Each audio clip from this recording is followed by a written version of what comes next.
आज की कक्षा का विषय है डिक्शनरी देखकर सही उच्चारण करना कैसे सीखें। उच्चारण सही तरीके से सीखने का सर्वश्रेष्ठ तरीका है सुनना, पढ़ना नहीं, सुनना और शुद्ध उच्चारण सुनना।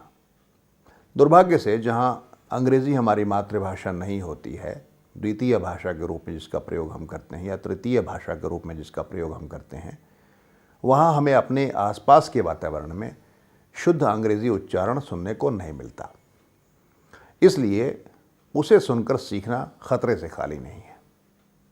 ऐसी स्थिति में हमारे पास एक ही सुसंगत तरीका है, ठोस तरीका है सही उच्चारण सीखने का, और वह है एक अच्छा शब्दकोश। एक अच्छे शब्दकोश में हर शब्द के बगल में अंग्रेजी फोनेटिक स्क्रिप्ट में उस शब्द का सही उच्चारण दिया रहता है। उसे पढ़कर हम बिल्कुल सटीक उच्चारण कर सकते हैं, बशर्ते कि हम उन ध्वनियों का ज्ञान रखते हों, उन 4 ध्वनियों का, विशेष ध्वनियों का, जो हमारी भाषा में नहीं पाई जाती और अंग्रेजी में पाई जाती हैं। अगर हमने वो ध्वनियाँ सुनी नहीं, उन्हें समझा नहीं, उनसे परिचय नहीं प्राप्त किया, तो डिक्शनरी के माध्यम से उन ध्वनियों तक हम नहीं पहुंच सकते। स, ž, z, व।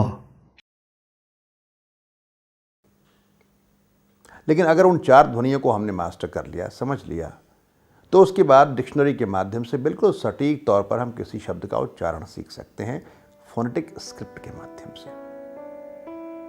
अब सवाल उठता है कि यह फोनेटिक स्क्रिप्ट क्या है और क्यों बनती है।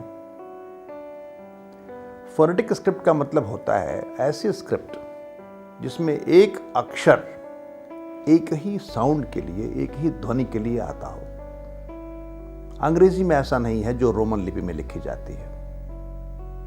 आप देखेंगे कि ICE इस शब्द में C अक्षर का प्रयोग स ध्वनि के लिए किया गया है, आइस। लेकिन CAT कैट शब्द में इसी C अक्षर का प्रयोग एक दूसरी ध्वनि के लिए किया गया है, क ध्वनि के लिए। इससे तो बड़ा गड़बड़ झाला हो जाएगा। किस अक्षर से किस ध्वनि का उच्चारण करें हमें पता ही नहीं चलेगा।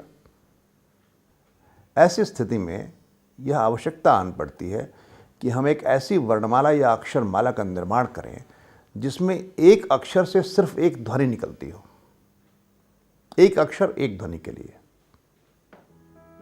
जी अक्षर रोमन लिपि में जर्मनी में ज के लिए है और गो में ग के लिए। ऐसी स्थिति में रोमन लिपि से यह संभव नहीं कि हम सही उच्चारण सीख सकें। सबसे खराब लिपियों में से एक लिपि है रोमन लिपि इस मामले में, और सबसे उत्तम लिपि इस मामले में दुनिया में कोई है तो वह है देवनागरी लिपि। जो लिखते हैं वही पढ़ते हैं लगभग। थोड़ी विसंगतियां कहीं कहीं हैं, बहुत माइनर विसंगतियां हैं, लेकिन 95% से 99% तक देवनागरी लिपि फोनेटिक स्क्रिप्ट है। इसीलिए आप देखेंगे हिंदी शब्दों के लिए कोई फोनेटिक लिपि नहीं बनाई गई, अंग्रेजी के लिए बनाई गई है। ये है अंग्रेजी की साधारण लिपि और यह है अंग्रेजी की फोनेटिक स्क्रिप्ट या फोनेटिक लिपि। आप देखेंगे कि प्रत्येक अच्छी डिक्शनरी में या तो शुरू के पृष्ठों में या अंत के पृष्ठों में आपको एक सूची मिलेगी जहां फोनेटिक वर्णमाला के अक्षर दिए रहेंगे और उनको समझाया गया होगा कि उनका मतलब क्या होता है, किस ध्वनि के लिए वो आते हैं। यह देखिए एडवांस लर्नर्स डिक्शनरी में यह सूची। अंग्रेजी के फोनेटिक वर्णमाला में, फोनेटिक स्क्रिप्ट में ज्यादातर अक्षर वही हैं जो आप पहले से जानते हैं, लेकिन कुछ अक्षर ऐसे भी हैं जिनसे आपका परिचय पहले नहीं कभी हुआ। देखिए इन अक्षरों को। थोड़े से अक्षर ऐसे हैं जिन्हें हम बहुत जल्दी सीख सकते हैं। आपने, आशा करता हूं कि वह फिल्म जरूर देखी होगी जिसमें इन अक्षरों को और इनसे संबद्ध ध्वनियों को विस्तार से दिखलाया गया है और आपको याद कराने की भी कोशिश की गई है, और आप में से अधिकांश इसमें समर्थ हुए कि वे एक बार देखकर मेमोरी एड्स के जरिए उन अक्षरों और उनके द्वारा संकेतित ध्वनियों को याद कर सकें। अभी हम डिक्शनरी के एक पन्ने का चित्र देखते हैं, एक शब्द के करीब आकर देखते हैं। सक्सेस नाम का एक शब्द है, उसे देखते हैं कि उसके उच्चारण को फोनेटिक स्क्रिप्ट के माध्यम से डिक्शनरी में कैसे दिखाया गया है। ये देखिए, आप देख रहे होंगे कि सक्सेस शब्द के बगल में फॉरवर्ड स्लैशेस के बीच में फोनेटिक स्क्रिप्ट में कुछ लिखा हुआ है। ये ध्वनि चिन्ह है या फोनेटिक वर्णमाला के वर्ण या अक्षर हैं। यह आप सीख चुके हैं या सीख लेंगे, लेकिन उनके अलावा इसमें एक और चीज है जो जानने के योग्य है।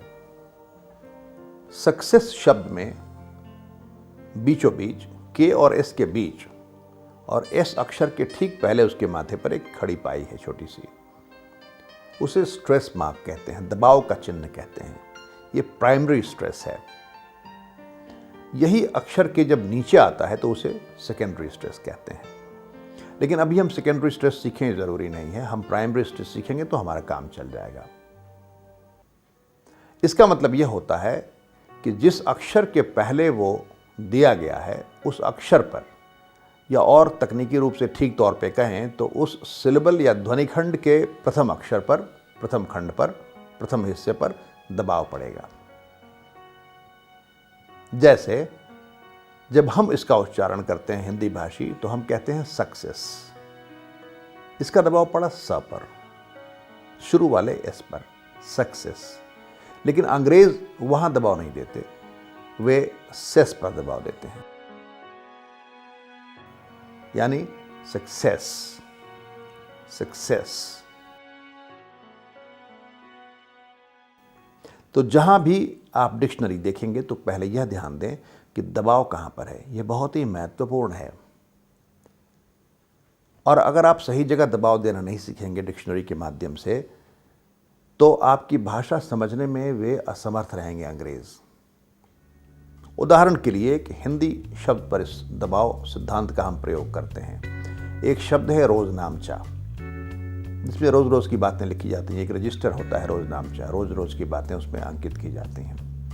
हम इसका दबाव कहां दे रहे हैं? रोजनामचा, आर पर, रोज पर। अगर अंग्रेज इसको बोलेगा तो हो सकता है कि वह कहीं और दबाव दे, जैसे रोजनामचा। इसमें वह मचा पर जोर दे रहा है। अगर वह आपसे कहे कि रोजनामचा दीजिए तो आप शायद नहीं समझेंगे और आपको लगेगा शोर ना मचा। इसलिए दबाव बहुत जरूरी होता है, कहाँ देना है। उसके माध्यम से आप भाषा को, विदेशियों को जो मूल भाषी हैं उनको समझाने में समर्थ होंगे। इसलिए डिक्शनरी से दो चीज़ें देखें, एक तो फोनेटिक वर्णमाला के अक्षर सीखकर उसका सही उच्चारण समझें, और दूसरा कहाँ दबाव दिया है उस शब्द में, किस सिलेबल पर, किस ध्वनिखंड पर या किस अक्षर पर दबाव दिया है, ये समझ लेंगे तो डिक्शनरी से उच्चारण आप सही तरीके से सीख पाएंगे।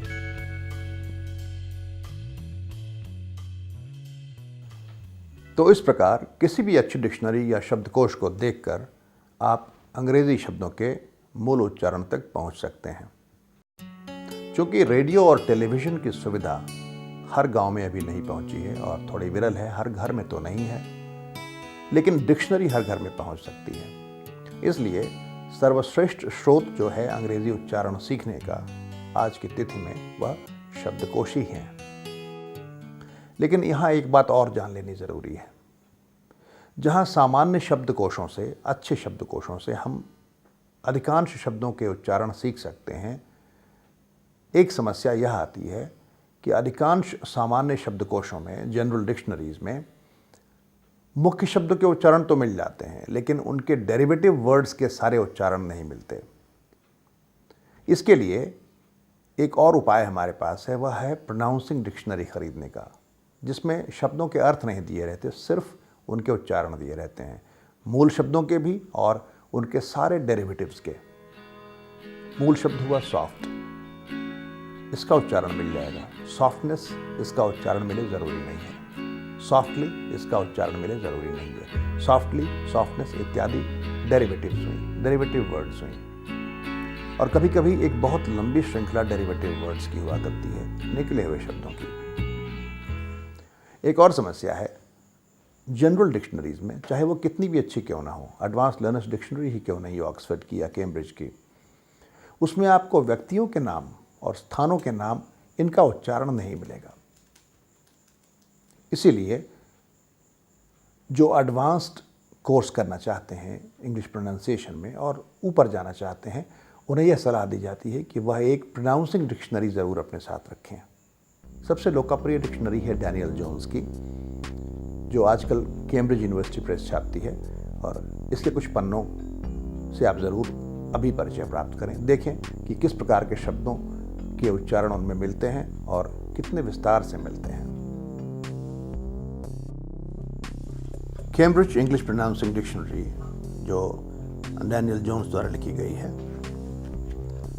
इसके पृष्ठ को देखें, सबसे ऊपर बाईं तरफ इसमें एक शहर का नाम है फ्रैंकफर्ट।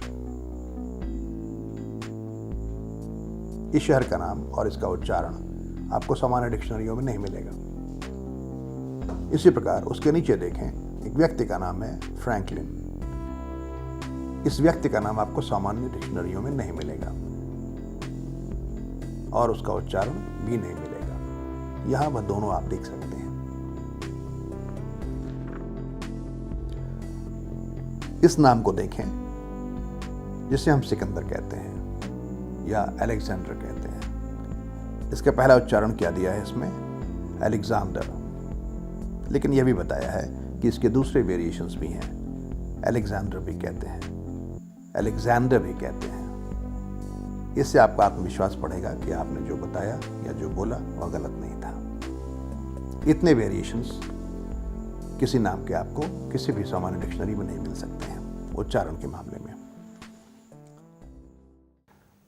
इस कक्षा में हमने यह संक्षेप में सीखा कि जनरल डिक्शनरीज और स्पेशल प्रोनाउंसिंग डिक्शनरीज दोनों को मिलाकर उनके माध्यम से सभी प्रकार के अंग्रेजी शब्दों का उच्चारण हम सही सही कैसे सीख सकते हैं। लेकिन इस कक्षा में हमने अंग्रेजी की फोनेटिक वर्णमाला पर कोई विशेष चर्चा नहीं की। यह नहीं बताया कि किस फोनेटिक अक्षर का क्या मतलब होता है, कौन सी ध्वनि उससे इंगित होती है। ऐसा इसलिए क्योंकि इसकी विस्तृत चर्चा हमने अलग से की है और आपसे मैं आग्रह करूंगा कि इस पर बनी हुई 2.5 घंटे की फिल्म ज़रूर देखें, जिसको देखने के बाद अंग्रेज़ी के कॉन्सोनेंट्स, वावल्स और डिफ्थोंग्स सभी का सटीक उच्चारण आपको समझ में आ जाएगा, बहुत मनोरंजन के साथ समझ में आ जाएगा। और जिनके पास वह उपलब्ध नहीं है किसी कारण से, उनको मैं ये सलाह दूंगा कि उसकी प्रतीक्षा न करें, स्वयं डिक्शनरी से फोनेटिक वर्णमाला को समझ लें और उनकी ध्वनियों का परिचय प्राप्त कर लें और उसके बाद उनके माध्यम से एक ऊंचे स्तर के अंग्रेजी उच्चारण की ओर बढ़ने की कोशिश करें।